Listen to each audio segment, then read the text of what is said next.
Assalamualaikum warahmatullahi wabarakatuh. Selamat pagi dan salam sejahtera bagi kita semua. Perkenalkan, nama saya Meliana Aini MPD. Saya merupakan salah satu dosen di program studi Pendidikan IPA, Fakultas Keguruan dan Ilmu Pendidikan Universitas Lambung Mangkurat. Pada video ini saya akan menjelaskan RPS Mikrobiologi dengan kode mata kuliah AKBK 3420 dengan bobot SKS 3 yang terbagi menjadi 2 SKS tatap muka dan 1 SKS praktikum. Mata kuliah ini merupakan mata kuliah wajib yang diampu pada semester 3 dan tim teaching. Kemudian, secara singkat, deskripsi dari mata kuliah ini adalah mata kuliah mikrobiologi, yaitu tentang teori-teori umum mikrobiologi, seperti konsep dasar mikrobiologi, klasifikasi mikroorganismenya, nutrisi, dan juga kultivasi. Kemudian pertumbuhan dan perhitungan dari mikroba itu sendiri, cara mengidentifikasi dari mikroorganisme, kemudian genetika mikroba, seperti virus, rekayasa genetika, dan juga mikrobiologi terapat yang berada pada bidang pangan, industri, kesehatan, dan juga lingkungan. Mata kuliah ini mengambil CPL ke-7, yaitu mampu menganalisis fenomena sains secara terintegrasi untuk memecahkan masalah dengan berpikir kritis dan memanfaatkan IT sebagai sumber data untuk penelitian dan kewirausahaan. Proses pembelajaran secara DIA, yaitu Delivery, Interaction, and Assessment. Delivery adalah proses penyampaian materi yang harus dipahami oleh mahasiswa yang disusun dalam capaian pembelajaran mata kuliah. CPMK pada mata kuliah ini ada 4 yang nantinya akan diturunkan menjadi 7 sub CPMK. 7 sub CPMK akan diturunkan menjadi 11 bahan kajian atau materi pembelajaran. Berikut adalah jabaran dari CPMK. CPMK 1, yaitu mahasiswa mampu memahami konsep-konsep dasar mikrobiologi dalam peningkatan mutu kehidupan bermasyarakat melalui inovasi di bidang mikroorganisme. CPMK kedua, mahasiswa mampu memberikan argumen tentang kasus-kasus yang berkenaan dengan mikrobiologi seperti virus dan rekayasa genetika. CPMK ketiga, mahasiswa mampu membuat sebuah proyek yang berkaitan dengan penggunaan mikroorganisme dalam mikrobiologi terapan dalam bidang pangan, industri, kesehatan, dan lingkungan. CPMK keempat, mahasiswa terampil dalam menggunakan alat dan melakukan praktikum. Dari keempat CPMK ini akan diturunkan menjadi 7 sub CPMK yang dapat dilihat pada slide berikut.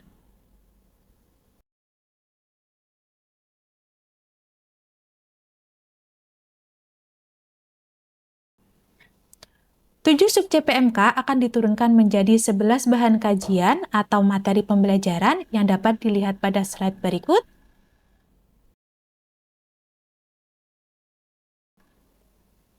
Pustaka pada mata kuliah ini dapat dilihat pada slide berikut.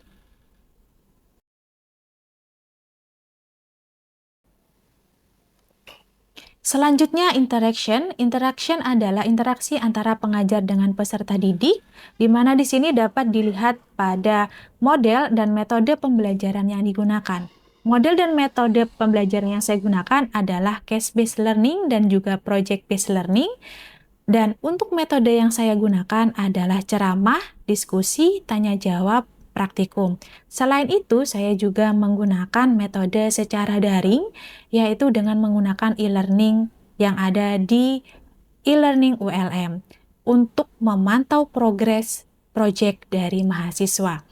Kemudian selanjutnya yaitu asesmen. Asesmen adalah penilaian yang saya lakukan secara objektif dan juga transparan.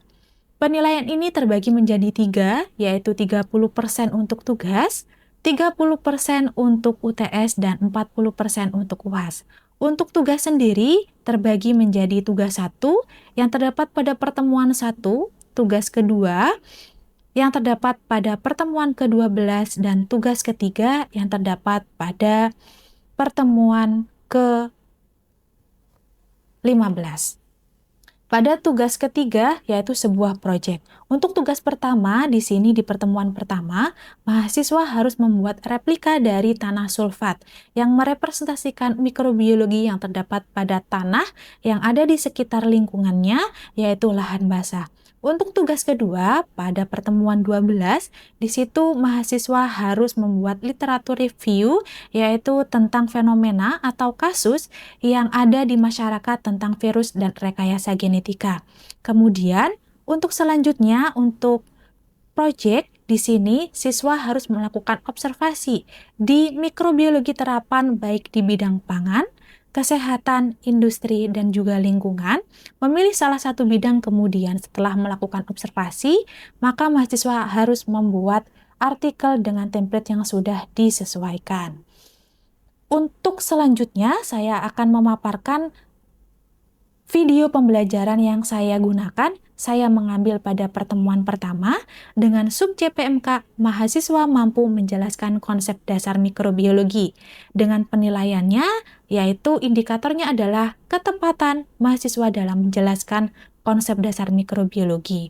Untuk bentuk dan kriterianya di sini saya ada tugas pertama pada pertemuan pertama, yaitu tugasnya membuat replika tanah sulfat masam yang merepresentasikan mikroba yang tumbuh di lingkungan sekitar, yaitu lahan basah. Untuk proses pembelajarannya di sini saya menggunakan metode ceramah, diskusi, dan juga tanya jawab. Ini dilakukan secara luring atau offline, kemudian untuk pustakanya dapat diambil dari pustaka 1, 2, dan juga 4. Silakan menyaksikan video pembelajaran yang sudah saya buat. Terima kasih. Oke, Assalamualaikum warahmatullahi wabarakatuh. Waalaikumsalam warahmatullahi wabarakatuh. Oke, selamat pagi semuanya. Pagi, Ibu. Oke, sebelum memulai pembelajaran, seperti biasa, marilah berdoa menurut agama dan keyakinan masing-masing. Berdoa saya pimpin dari sini, dipersilakan.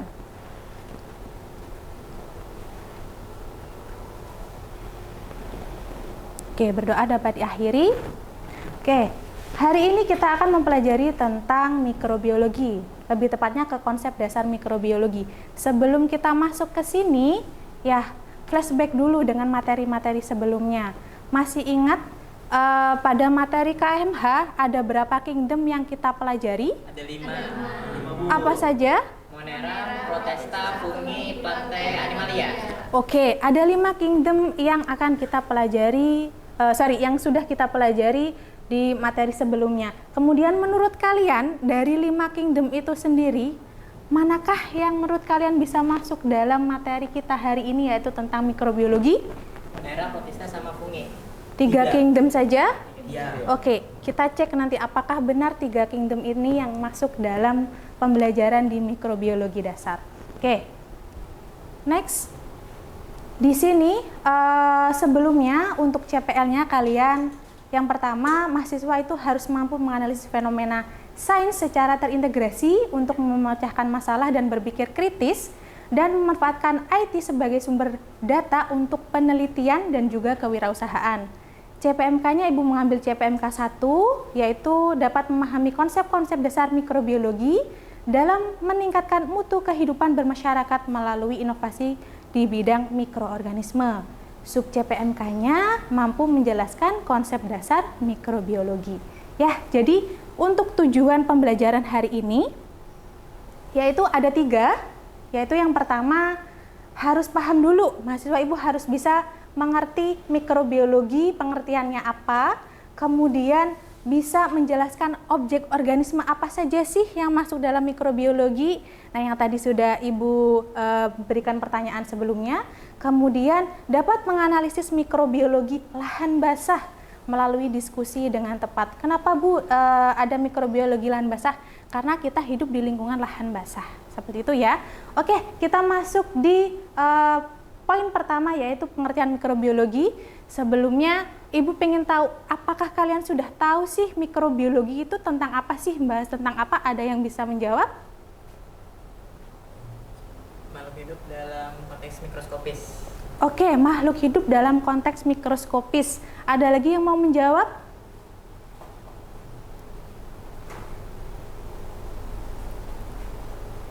Ada lagi? Oke, hampir benar. Hampir benarnya apa? Untuk mikrobiologi itu kita akan membahas tentang mikroorganisme atau istilahnya organisme dalam bentuk mikroskopis. Benar jawabannya. Jadi mikrobiologi itu ilmunya. Ya, ilmu yang mempelajari tentang organisme yang bentuknya itu mikroskopis. Karena mikroskopis berarti tidak dapat dilihat dengan mata secara langsung. Berarti harus dengan bantuan mikroskop. Oke, dengan bantuan mikroskop, sehingga dengan bantuan mikroskop kita bisa tahu, oh ini ada organisme kah? Ternyata ada. Nah tadi udah menjawab ya, ada 3 kingdom yang masuk dalam pembelajaran di mikrobiologi, di kingdom Monera, Protista, dan juga Fungi. Oke, mikrobiologi sebelum masuk ke situ dibagi lagi, dispesialisasi lagi. Ada tentang bakteriologi. Kira-kira menurut kalian itu membahas tentang apa? Bakteri. Oke, good. Bakteri. Adakah mungkin menurut kalian di sini bakteri? Ada. Oke, good. Kemudian mikologi menurut kalian membahas tentang apa? Mikologi. Berarti bakteri tadi masuk ke Monera ya? Oke, checklist Monera betul masuk ke dalam pembahasan mikrobiologi. Kemudian mikologi sudah tahu? Nah, mikologi itu membahas tentang jamur, ilmu yang membahas tentang jamur. Jamur yang makro dan jamur yang mikro. Nah, jamur yang mikro itu masuk dalam mikrobiologi, yang mikro masuk dalam mikrobiologi karena mikroskopis tadi. Nah, parasitologi berarti membahas tentang apa? Parasit. Good, yang parasit, istilahnya organisme yang kecil yang dia bersifat parasit. Kemudian ada lagi terspesialisasi lagi di setiap bidangnya, ada mikrobiologi klinis, ada pangan, kemudian di mikrobiologi air berarti membahas hanya tentang air, mikrobiologi tanah dan juga mikrobiologi terapan. Ya, kemudian untuk di perairan itu sedikit berbeda dengan yang ada di daratan. Kenapa seperti itu? Karena kondisi dari sumber cahaya, pH dan juga temperatur itu berbeda. Jadi setiap jenis dari mikroorganisme yang ada di air dan juga yang di tempat kering itu pasti berbeda. Karena setiap tempat itu punya karakteristik yang berbeda-beda, sehingga mikrobanya juga berbeda-beda. Ya, oke. Selanjutnya, objek dari organisme itu sendiri. Checklist yang tadi, ya. Kingdom dari Monera masuk yang mana saja? Monera itu kingdom yang mana? Bakteri. Oke, bakteri. Tadi ilmu yang mempelajari bakteriologi ya? Oke, kemudian virus masuk. Masukkah dalam mikrobiologi? Masuk. Kenapa masuk? Dia itu kecil. Mikroskopis. Menurut kalian virus itu sendiri, dia itu termasuk makhluk hidup atau makhluk tak hidup?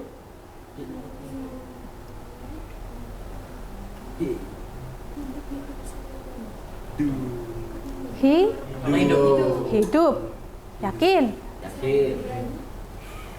Bisa kedua-duanya. Kenapa bisa kedua-duanya? Dia tanpa inang, dia tak hidup. Kalau ada inang, dia baru hidup. Makanya seperti contoh dari virus influenza. Dia ada di udara. Dia nggak hidup di udara. Dia tidak hidup di udara. Nah, saat di udara dia tidak hidup, masuk ke pernafasan kalian, ada inangnya. Baru dia hidup berkembang biak di situ, ya. Oke, virus masuk lagi karena dia bentuknya mikroskopis. Kemudian jamur seperti yang Ibu tadi bilang, fungi, kingdom fungi, checklist lagi. Jamurnya itu bukan yang makro tapi yang masuk, tapi jamur yang mikro. Contoh real dalam kehidupan sehari-hari kalian itu jamur apa yang pernah kalian temui? Jamur tempe. Jamur tempe, rhizopus. Oke, good. Ada lagi jamur yang lain?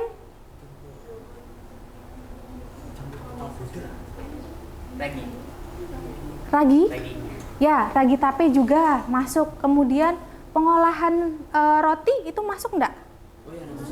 Masuk. Nah, banyak ya jamur yang kita kenal itu bukan yang makroskopis tapi yang mikroskopis.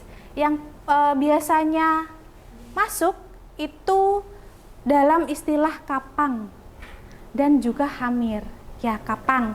Kapang itu contohnya kayak yang tadi, rhizopus, kemudian Saccharomyces, Kemudian Rhizopus tadi udah ya, Aspergillus. Kemudian saat kalian pulang dari kampus ke rumah atau ke kosan, itu hujan. Setelah hujan ada bau hujan. Apakah bau hujan itu dari tanah? Tidak, tapi dari mikroorganisme yang ada di situ. Salah satunya jamur juga. Nah, itu mengeluarkan aroma dari hasil hujannya. Kemudian alga. Alga masuk dalam kingdom apa? Protista. Oke, berarti betul ya jawabannya, 3 kingdom itu masuk dalam pembelajaran mikrobiologi. Oke. Kemudian menurut kalian, tadi kan sudah dibahas ya, yang masuk dalam mikrobiologi itu pasti ukurannya kecil atau mikroskopis. Kemudian di sini ada kemampuan berkembang biaknya yang cepat. Nah, menurut kalian kalau bakteri, dia berkembang biak kan secara apa? Belah diri. Membelah diri. Oke. Kemudian kalau bakteri,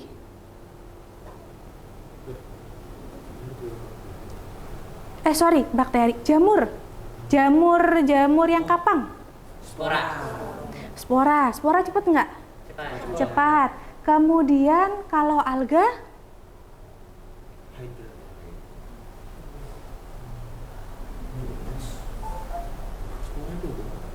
ya, ada yang spora juga. Oke, good. Kemudian yang ketiga adalah adaptasi terhadap berbagai lingkungan. Seperti yang tadi Ibu bilang, karena kita di lingkungan lahan basah, berarti istilahnya tingkat keasamannya lebih tinggi. Jadi, hanya bakteri, hanya mikroorganisme seperti kapang atau sebagainya yang tahan terhadap pH dengan keasaman yang tinggi. Tinggi kah rendah kalau asam? Rendah. Ya, pH-nya tingkat keasamannya tinggi, tapi pH-nya rendah. Oke. Nah, ini secara penjelasannya tadi, ukurannya kecil, mikrometer 0,1 ya, 0,1 sampai 10 mikrometer. Nah, menjadikan tidak dapat dilihat langsung dengan mata, jadi harus berbantuan dengan mikroskop. Oke. Kemudian untuk selanjutnya yang tadi kita bahas, berkembang biaknya cepat, ada yang secara membelah diri, ada yang secara spora. Kemudian untuk adaptasinya, pH-nya sudah, pH ekstrim. Nah, selain pH, ada juga yang bisa hidup di temperatur yang sangat panas. Nah, kalau sangat panas berarti beda lagi bakterinya dan juga jamurnya. Nah, tidak semuanya bisa hidup, istilahnya gini, ada rentangan, dia bisa hidup di rentang suhu berapa sampai berapa, pH berapa sampai pH berapa. Setiap organisme itu berbeda-beda. Ya, oke. Kemudian untuk kekurangan oksigen, berarti ketersediaan oksigen menurut kalian ada 2 jenis bakteri. Masih ingatkah? Atau kalian sudah searching sebelumnya? Bakteri yang butuh oksigen, ada yang tidak membutuhkan oksigen dalam metabolismenya. Masih ingat? Apa? Anaerob dan aerob. Anaerob itu yang mana?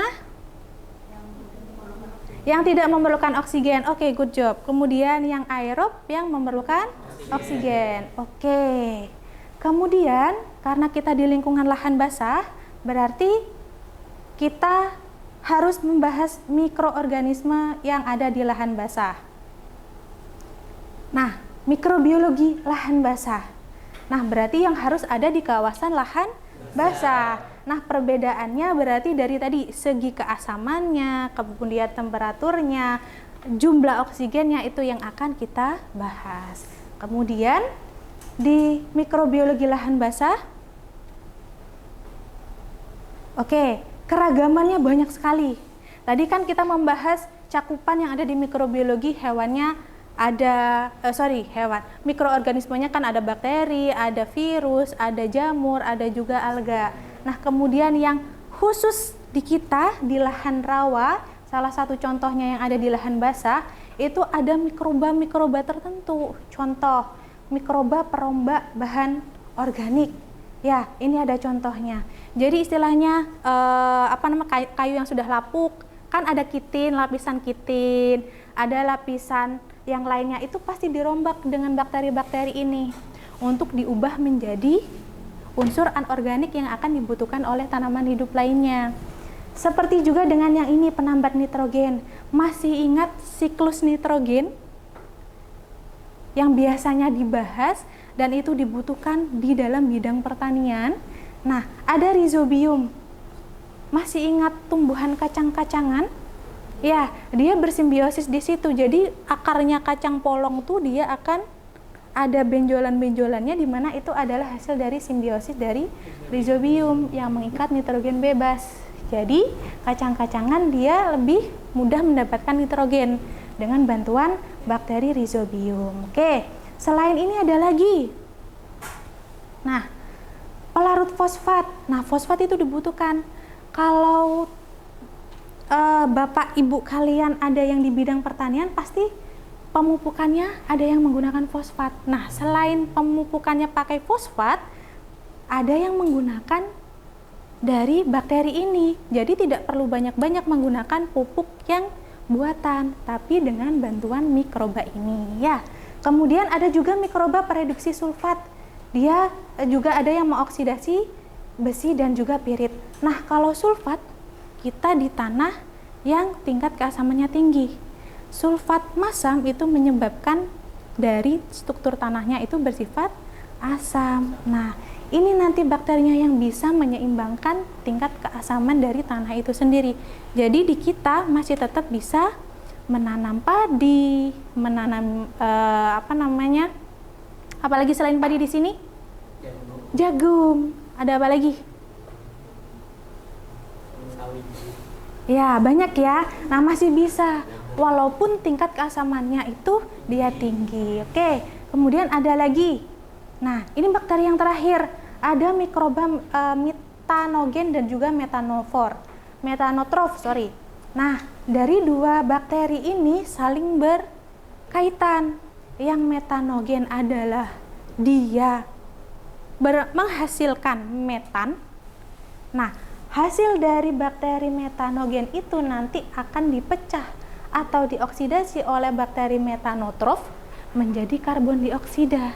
Nah, sekarang karbon dioksida dibutuhkan tidak oleh tanaman? Dibutuhkan. Untuk apa? Fotosintesis. Untuk fotosintesis. Jadi mikroba-mikroba ini juga dibutuhkan oleh makhluk hidup yang lain seperti itu. Oke, sampai sini ada yang ditanyakan? Mau bertanya, Bu? Oke, silakan. Nah, jadi apa yang akan terjadi pada tanaman jika populasi mikroba metanogen sama metanotrof itu melimpah? Melimpah dalam artian salah satu atau Salah satunya masing-masing misalnya. Kalau metanogen melimpah, apa yang akan terjadi pada tanaman? Kalau metanotrof melimpah, apa yang akan terjadi pada tanamannya? Oke, pertanyaan yang sangat bagus. Ada mungkin dari teman-teman yang lain untuk bisa menjawab? Oke, langsung dari Ibu ya. Oke, tadi Ibu sudah jelaskan ya, metanogen itu menghasilkan apa? Bakterinya? Metan. Metan itu sifatnya panas atau tidak? Panas. Ya, kalau terlalu banyak metanogen dan tidak dirombak menjadi karbon dioksida, itu bisa menyebabkan kerusakan di tanaman. Nah, kalau dia dirubah oleh bakteri metanotrof, ya, banyak metanotrofnya, berarti akan menyebabkan tanaman padi, salah satu contohnya, itu pertumbuhannya akan lebih bagus. Ya, jadi kenapa ini Ibu sampingkan? Karena saling berkaitan bakteri atau mikroba dari metanogen dengan bakteri di metanotrof. Nah, gitu ya jawabannya ya. Oke, ada lagi pertanyaan? Oke, kalau sudah paham semuanya sebelum harus disimpulkan dulu nih sebelum Ibu tutup. Kan tadi ada 3 tujuan pembelajarannya. Yang pertama, pengertian dari mikrobiologi apa? Ilmu yang mempelajari tentang mikroorganisme. Oke. Mikroorganisme yang bentuknya mikroskopis. Kemudian objek organisme dalam mikrobiologi itu ada apa aja tadi? Monera, Monera. Itu kingdomnya. Kalau organismenya? Bakteri, virus,